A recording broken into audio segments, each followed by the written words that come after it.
Salut à tous, c'est Kazin, j'espère que vous allez bien et aujourd'hui j'avais envie de te parler de cette magnifique carte promotionnelle de Pikachu dont j'ai eu la chance d'acquérir il y a maintenant quelques mois.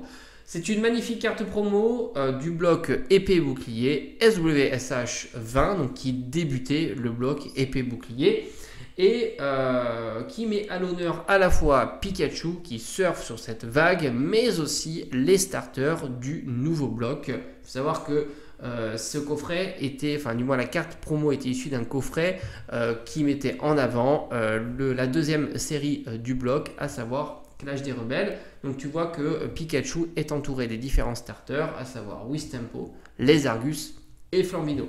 C'est un coffret qui est exclusif de chez Pickwick et tu pouvais le retrouver aux alentours de 35 euros. Un coffret un petit peu particulier puisqu'il proposait, en plus de 4 boosters et de cette belle carte promo, une figurine. Malheureusement, la figurine ne met pas à l'honneur Pikachu, mais uniquement les starters de épée et bouclier. Donc tu peux voir l'illustration ici. Donc c'est vrai que la figurine est plutôt de très belle facture, ce qui n'était pas toujours le cas dans des coffrets antérieurs. C'est un coffret qui souffrait un petit peu de popularité, hein. Je t'en ai fait une vidéo il y a quelques années maintenant, je te disais qu'il restait très bon marché au vu des séries et de la carte qui était proposée. Point de vue de série, tu as les deux boosters Clash des Rebelles, c'est normal, ils mettaient à l'honneur cette série-là.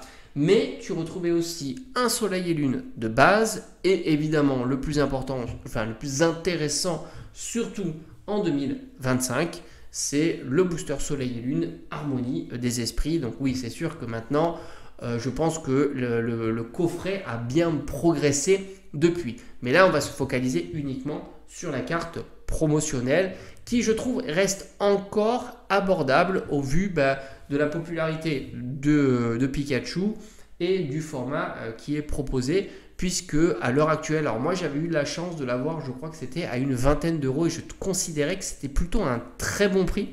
Maintenant, une carte en état Nearmint se situe certainement plutôt aux alentours de 30 à 40 euros, voire même peut-être 40 euros. C'est une carte qui n'est pas si commune que ça et je pense que le temps faisant, les nouvelles personnes qui collectionnent, qui rentrent dans le game Pokémon sont moins au courant de l'intériorité de tout ce qui est antérieur à la période classique épée, bouclier et écarlate et violet. Et c'est intéressant voilà, de montrer justement qu'il y a d'autres cartes très sympas avec des patterns similaires. Là, on est vraiment sur une carte AR qui est vraiment magnifique. Voilà, j'espère que cette vidéo t'aura plu. Dis-moi un petit peu, toi, si tu trouves sympa cette carte promotionnelle sortie à l'époque en 2020.